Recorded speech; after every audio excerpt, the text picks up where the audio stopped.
Hello, I just wanted to wish you all a very happy new year, new 2022, and thank you so much for 2021, for following me, for commenting, for liking, for subscribing. I really do appreciate it. And I just wanted to wish you a peaceful and healthy 2022 and also a creatively fulfilling one, whatever your interests. So without further ado, I want to share with you the very last of my marking seasons 2021 for December. And unusually I'm showing you a little bit before I get to the bit with the trees, just so you can see how the residential streets hit that landscape and interact and, you know, sort of show that landscape in a very dramatic way. So this is the road I walk down as I'm going to do my monthly mark making, and then in a minute I'm going to turn right on another residential street, which won't be as interesting because you won't be facing the right way, and then I'll pick it up later so that you can see the trees again for this one last time. So here we are. Now I'm coming down the pathway and it's rather grey, but it's really chilly as well, and it's quite, I have a bit of a strange feeling now.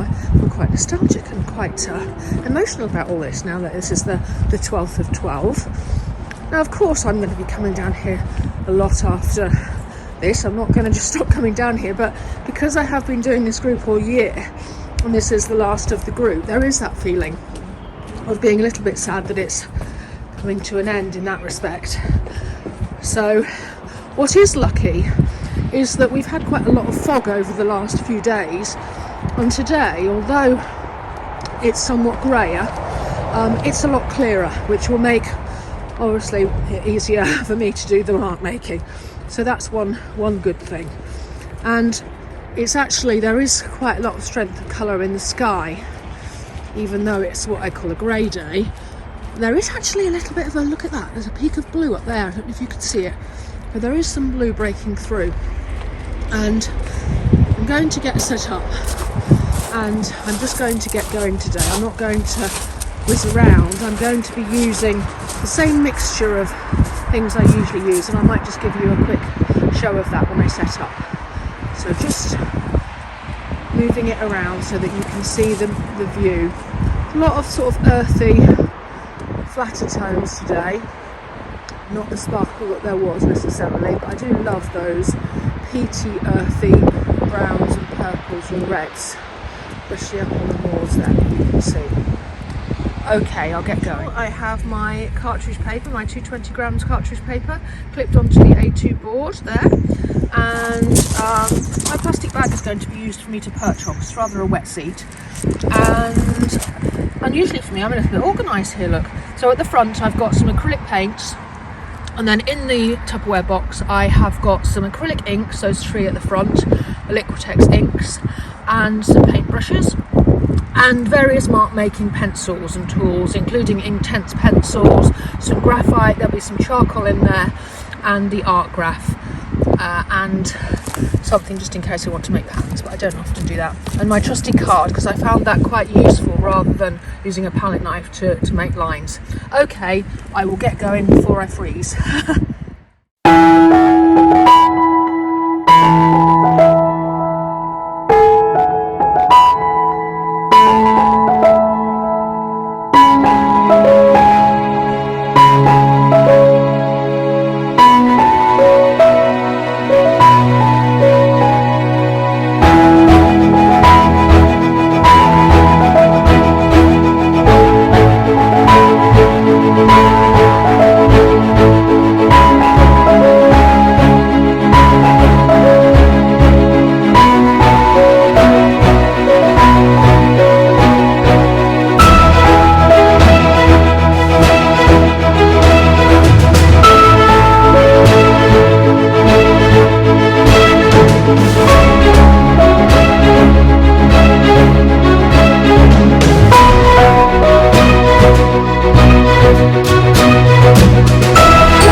12th of 12 of my monthly mark makings, and I'm absolutely frozen, but I just thought I would share it with the view and with me doing dash things and a little dance, and 12 of 12 marking seasons, and we'll see how it folds up. Okay. So here I am with the completed December booklet, the final 12th of 12, and I'll talk you through it as I usually do. And of course here we've got an interesting mix of the inks and some of the watercolour paint and some of the acrylic paint and some pencil.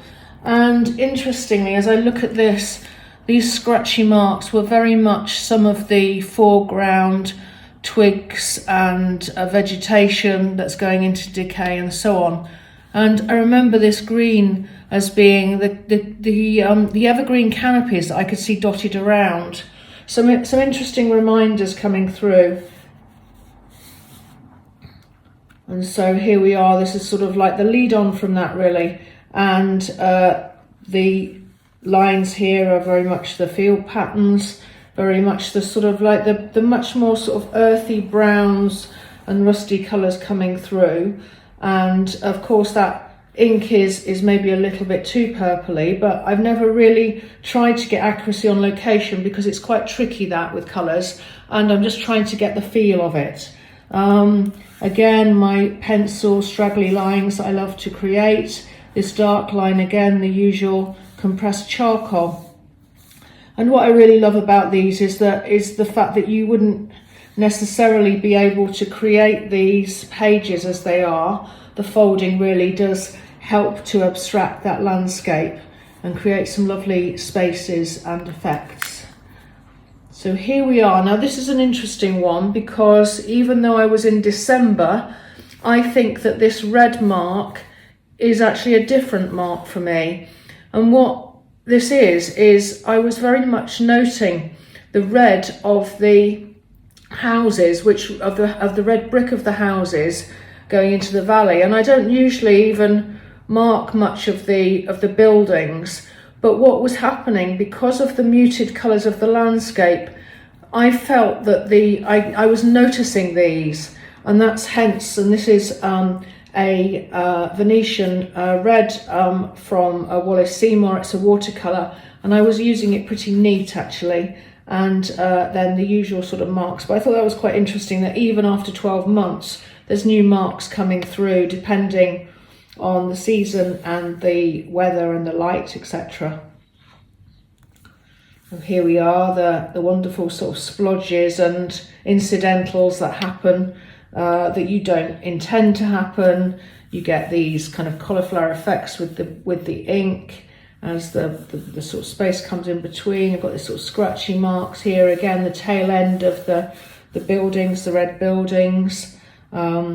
That was inevitably, when you're doing this blind contour, you get all sorts of wiggly lines, interestingly coming through the pages that look a little bit random, but they also have some meaning, and they add quite a lot of interest and energy. Here we are, the usual big swirls. So I wonder if I would have I think I would now, after a year, I would probably have the confidence to do that on a big canvas, but you know, it's these things, these ways of abstracting help you to become braver. And that's the nice thing about it really. As you can see, a lot of the marks individually I was making were in some ways representative, but once you mix them up, shake them up, put them in a pot, do this with them, you get something different, but still has very much that sense of place, that feel of the place, which is what I'm always after in the work. And a lot of it is the serendipity, the accidents that happen that give you more than you'd ever hoped for. And then this one, I really love this one because it uses green in a different way, and it's taken those field patterns, and because of the nature of the folding, it's kind of pulled it and stretched it and given it a much more interesting feel, I think. And I think one of the things that this page is wonderful for is that it has a lot of breathing space. Some of the pages can end up rather heavy because I do maybe overdo some of the mark making, but by the folding I do get sometimes a real wonderful sense of space, and this page really has some of that, and it's very fortunate that it's the last page because it's one of my favorites. And so there you have it, the 12th booklet and the 12th video of 12 of my marking seasons 2021. This isn't the end of it, because I will be doing another video where I talk about the covers, and I will also do a walkthrough of all of them. And I'm now turning my attention to how they will get displayed for my forthcoming exhibition in March. And so I will be sharing much more of the evolution of the work into the exhibition space, and this will be part of that. So thank you very much for watching me in 2021. I'm looking forward to sharing more with you in 2022 of the journey of the development of my work, and hopefully some of it will be useful for you and your endeavours creatively as well. And please do like and subscribe, and comment if you can, and I will see you in 2022. Thanks very much. Bye bye.